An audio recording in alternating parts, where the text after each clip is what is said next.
young Christian, we're supposed to raise the dead.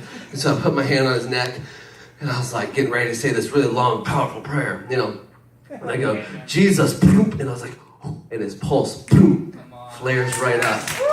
And I put my hands on him, I was like, oh, Jesus, Holy Spirit, fill him with your spirit. And he goes, and he starts breathing, and his chest starts going. And I'm like, he's got a pulse. This dead guy totally comes back to life. Several people had testified this man dead. We've taken his pulse. Several minutes he'd been laying there. And so they take him away. We go to, and so I get to pray for his cousin who's right there. I share the gospel with him. I get to pray for him. I get the guy's name. And then we go to Five Guys Burgers and Fries, and my wife, I'm like chowing down on a burger. I'm just like, and she stands up. And she's like, everybody listen up. And they're all like, huh? Jesus is real. He heals people. He came. He lived a perfect life. He is the Son of God, and he is God. And he raises the dead, not just 2,000 years ago, but we came across a guy who is dead just 10, 15 minutes ago. And we prayed for him, and he came back to life. And everybody's like, and she's like, I know. And then she goes to the other side of the restaurant and preaches it again. And then we get to lay hands on the guy, and then we're leaving, and my wife's like, that was crazy.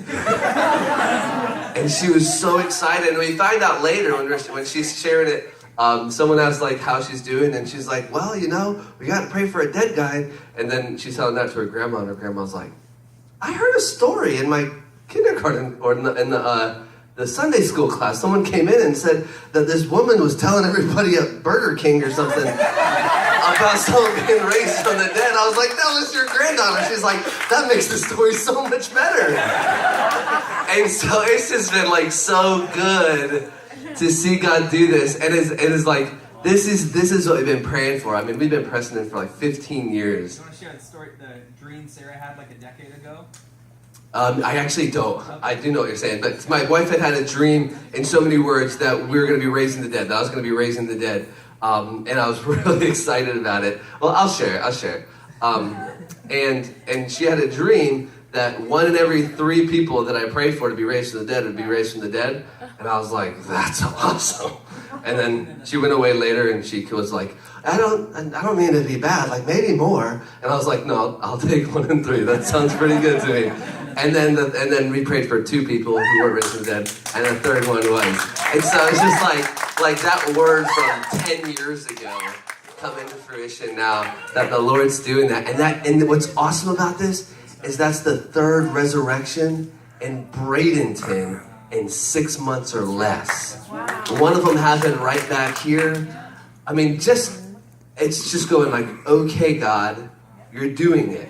And he's the one that does it. And the testimony is not, and we say that so many times, that it's a tool, but it's also a sign and a wonder to point people to not only the cross of Jesus and the resurrection of Christ, but the coming of Christ. That this is a sign to say, he is coming back, and all of us, everyone will be raised from the dead. And we're waiting for that day. And this is a sign.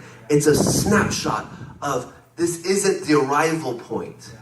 This is just a point to say, keep your eyes up. This is where we're going.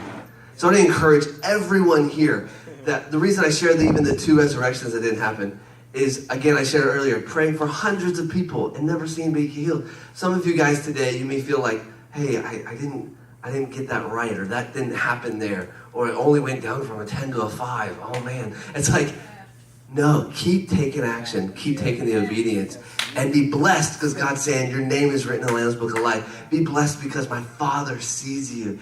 And one day, which by the way, having your name written in the Lamb's Book of Life is saying you'll be resurrected and you'll be in the kingdom with Christ.